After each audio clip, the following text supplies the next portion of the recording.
And it gives me great pleasure now to introduce the Mayor of our fine city, our great Mayor, Kitty Pearson.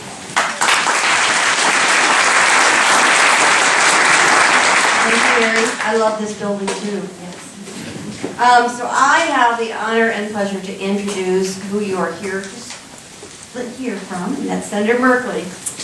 Since his days interning for Senator Mark Hatfield, Jeff Merkley has been committed to fighting for Oregon's middle-class families, ensuring that everyone in Oregon has the opportunity to get a good education, find a job, and someday own a home.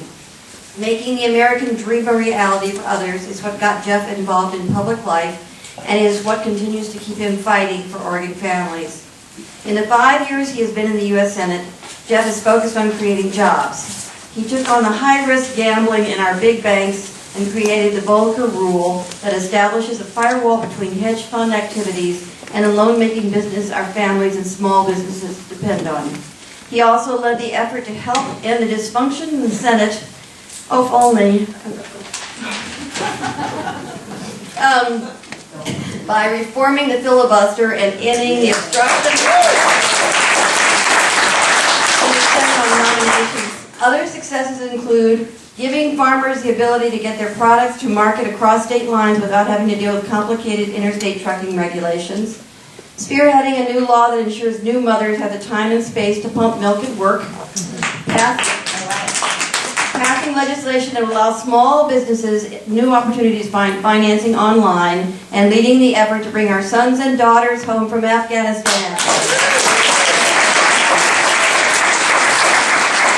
Jeff is a native Oregonian and a son of a millwright. He was born in Myrtle Creek, Oregon, and his family moved with the timber economy to Roseburg and then to East Multnomah County.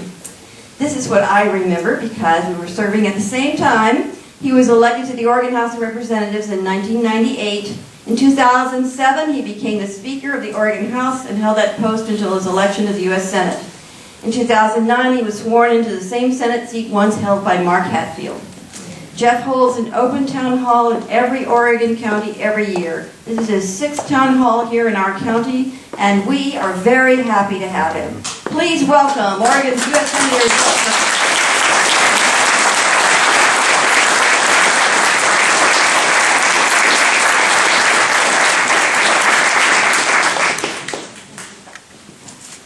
First, let me get the technology right.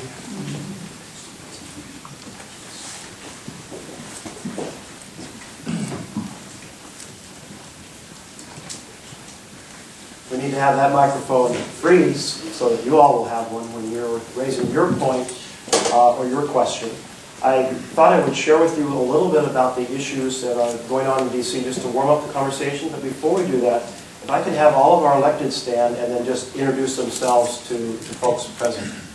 And Nancy, do you want to kick it off? Sure. Nancy Nathanson, State Representative from Eugene. And Nancy, who else do we have? Yes. Betty Taylor, Eugene City Councilor. Welcome, Betty. Bob Ackerman, LCC Board. And former state legislator. I was State proud to serve. representative at the same time with Representative Merkley. Thank you, Bob. Anyone else? Claire Surratt, City Councilor, City of Eugene. George Brown, Eugene City Councilor, Ward 1. Val Hoyle, Representative for West Eugene, Junction City, and House Majority Leader. Pat Carr, Board of County Commissioners, former state rep. I think this is the biggest alumni gathering we've had in a while. Jim Foodwell, Mayor of Colbert. Tom Monroe, Mayor of Cottisgrove. Rosie Fryer, Lane Community College Board. Debbie Farr, Bethel School Board Member. And? Jim Borland, Mayor of Sweet Home. Good to have you. These folks are on the front line and they're dealing with the expected challenges and the unexpected challenges. Let's show a little appreciation for them.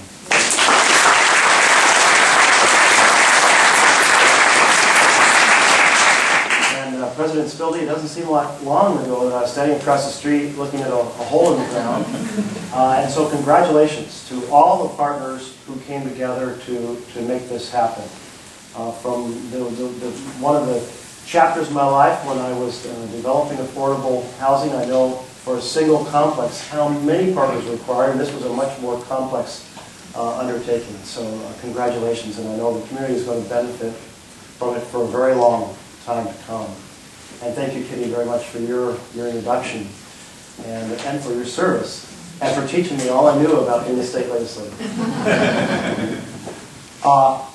A key issue, just one that hopefully the Senate will be dealing with in a day or two, is the emergency unemployment program.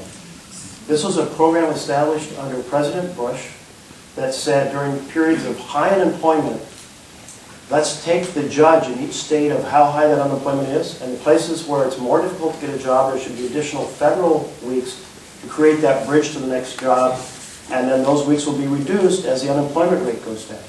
And so this was a bipartisan strategy that's self-extinguishing. It not only helps thousands of families here in our state, but the money that the families get go directly back into the retail economy and help keep the economy going forward.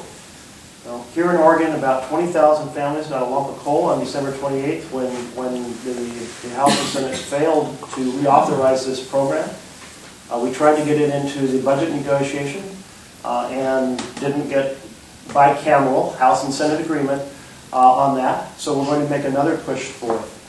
But in the course of this coming year, in addition to the 20,000 who were affected on December 28th, another 60,000 Oregonians will be affected, and of course that's also a tremendous impact on the local economies. So I'm going to do all I can to get that program reauthorized in the days to come. Second issue is really job creation, livable or living wage jobs. This issue is something that's so important to the financial foundation for a family. And we are in a situation now where we have a shrinking number of living wage jobs in America. 60% of the jobs that we lost in the 2008 Great Recession were living wage jobs, middle class jobs. And only 40% of the jobs that we're getting back are living wage jobs. So a lot of families have gone from a full-time, middle income with benefits to a job that it may be part-time, near minimum wage without benefits. And so even when you see the job numbers going up slightly, realize it's not the same number of quality middle-class jobs, which means we need to think about the mechanisms that will create more of those jobs. And one of those is investment in infrastructure. Now, the United States is grossly underinvesting in infrastructure. You can think of it as an infrastructure investment deficit. Now, Europe is spending about $1 out of every 20, or 5% of its GDP on infrastructure. And China is spending about 10% on infrastructure. And has anyone been to China recently? Notice any new construction there? I was astounded to visit Beijing 10 years apart and see it go from bicycles to having a bullet train that travels at 200 miles per hour. And it wasn't happening just in Beijing, it was happening all over the country, because they're investing 10% of the GDP in infrastructure. What are we investing here in America? Anyone want to guess in percent of GDP? I heard 0.1, I heard 1. Actually a little better, 2%. But 2% compared to 5 in Europe, other developed countries, and 10 in China. And we have a lot of infrastructure built after World War II that it needs to be replaced. We have a lot of challenges where infrastructure needs to be expanded. And this area creates a lot of living wage jobs. Investment in energy-saving retrofits in buildings creates a lot of living wage jobs. Now, if you have low-cost loans for energy-saving retrofits, where you insulate the walls, and you create variable speed motors for fans, and you put in double pane windows, often those things are paid for by the energy savings themselves. And therefore, you get huge leverage out of this. So I sponsored a bill when I went into the Senate called Building Star to do this for commercial buildings, and Rural Energy Savings Program to do it through rural electrical co-ops for both homes and businesses. And I kept pushing, and this is where the paralysis of the Senate comes in. Everyone talked jobs, but here is a powerful job creator. It was very hard to get this legislation considered. Bill Clinton, former President Clinton, came into our caucus and talked for 20 minutes about the impact of low-cost loans for energy saving, low-cost loans for energy saving being the most powerful job creator, bang for the buck. And of course, the reasons are that you can't outsource out of the country the labor, and virtually all the materials used are made right here. Here in the United States, from the pink cotton candy insulation to the insulated windows, and of course we have a big operation in Klamath that produces a lot of this. And so the whole time he was talking, I was sending him mind waves, wanting him to say, and 2 bills that do exactly this are Senator Merkley's bills. Well, one of them now has passed the Senate twice, the Rural Energy Savings Program. And it's in conference committee. And so hopefully it's going to survive and come out. But this is another example of how we can create jobs. Manufacturing. Which state in the United States of America is most dependent upon manufacturing for its economy? Oregon. Oregon. And that's something we don't really think about very much. Maybe we think, well, it must be an automobile making economy. No, it's Oregon. And we have all kinds of manufacturing scattered across the state. So I've been doing a Made in Oregon manufacturing tour, talking to the CEOs, talking to the line managers, talking to the workers about what works and what doesn't. And the various things that come up, one is for those that have an export market, they're very concerned about non-tariff barriers that other countries erect to try to keep American products out. And they should be, and we have to work on it. They're also very interested in financing to increase their efficiency because that makes them more competitive. But the single thing that comes up most is our need to invest in shop classes. Now, it has a new fancy term, career technical education, but it's essentially the ability to work with tools, with wood, with metal, with welding.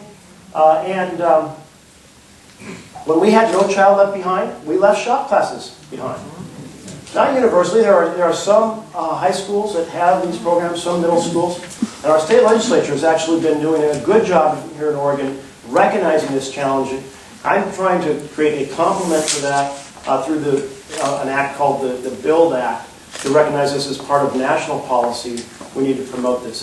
I had one CEO say to me that he'd received in a conversation with his national, he said, well, I was out visiting his plant, and we're going through all this. It was a very high level of detailed manufacturing, high-end products, and he said, now I got a call, and they want us to shift a line here to Oregon and add 200 jobs.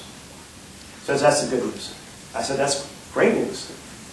And he said, but the problem is, I told him we'd not be able to do it, because we're having such trouble getting people who can work with tools right now to fill the jobs we have. Well, we can't let that happen in our state. So that's just another example. Living wage jobs is critical. We've got to return to an economy in which we reverse what's happened. In other words, we start creating more living wage jobs rather than simply more near minimum wage jobs.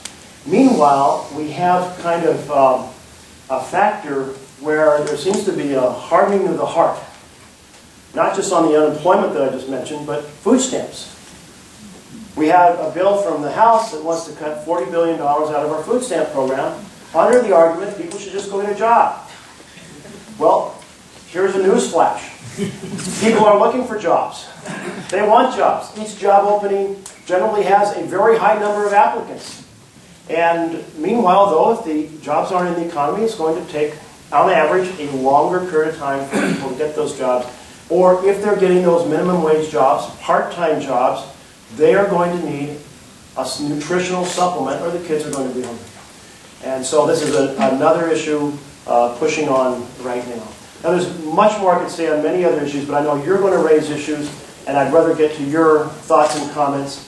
I'm going to start with a question from a student.